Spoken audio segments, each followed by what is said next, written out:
I want to take this question to Erik Solheim. You've worked very closely in this area and you've pushed for more aid for less developed countries, and yet we see climate politics emerging as the biggest hurdle to climate action.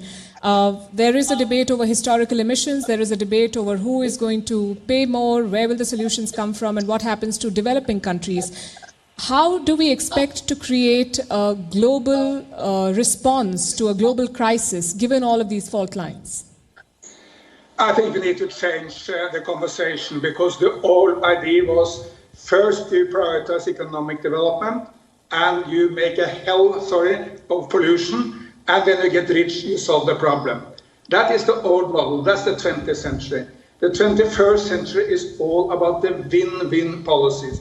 All those policies which are good for the environment, good for people's health and well-being, and good for economy and growth at the same time. And we have them all. Green tourism, green agriculture, renewable economics, electric mobility, they're all available.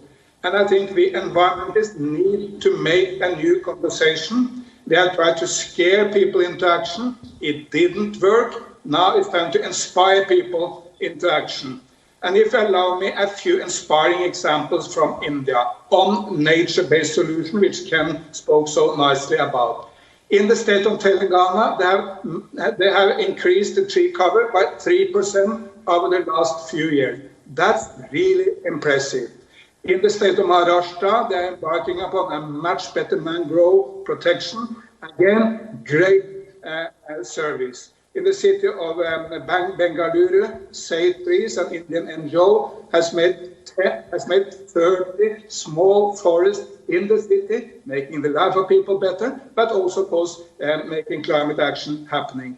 And finally, in Andhra Pradesh, they have 1 million farmers. That means 6 million people with the families into green, zero budget, or zero emission farming. Supported by the central government, but supported by the different ministers, chief ministers of Andhra Pradesh. It's huge service. And let's set out all these inspirational examples to call on people to do a lot more of this. Indeed, and Mumbai has set itself a net zero target for 2050. So efforts are being made, but Ken O'Flaherty, like we all agree, I think a lot more needs to be done, and climate migration is something that not many people are discussing yet, but that's an imminent crisis that we're looking at. Climate refugees. Estimates say West Africa could see up to 32 million people being forced to move by 2050. Where will all of these people go? Well, if I could perhaps just on the back of the last conversation say that I do think that at Glasgow we did see a marked step change in the commitment of governments to tackling climate change. When the UK took our COP26 presidency on 2 years ago, only 30% of the world's economy was covered by net zero targets. Today, that's over 90%. So I think we have seen recognition by leaders across the globe of the existential threat that is posed by climate change.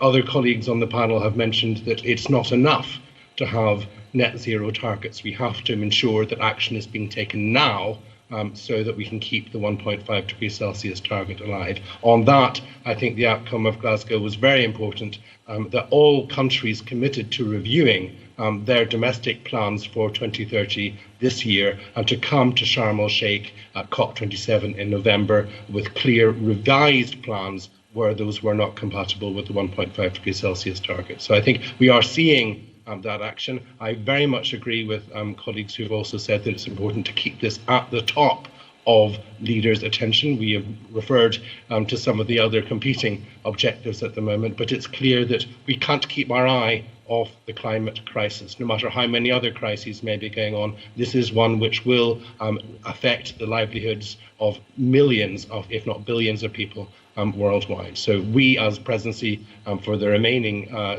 10 months, I don't know, less, 7 months of the year, will continue to push this at leader level and across the globe to ensure that that action is being taken, including on issues such as adaptation, so the consequences of climate change, and on finance, where progress was made at Glasgow. We will meet the 100 billion goal next year, but we have to ensure that governments are keeping those commitments.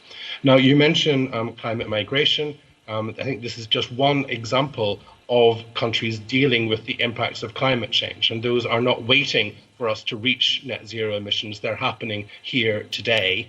I think as presidency, we have tried to ensure that countries get the support they need to tackle those impacts, which of course will reduce the risks of emissions. So we agreed at Glasgow that donors will double international finance to support adaptation in the coming period, and we will maintain this at the very top of the international agenda. Our president, COP President Editor Sharma, has made clear he has chaired COP26 from the perspective of the climate vulnerable countries. Those are the countries which must be guiding our approach to climate change, because they are at the forefront of the battle against climate change.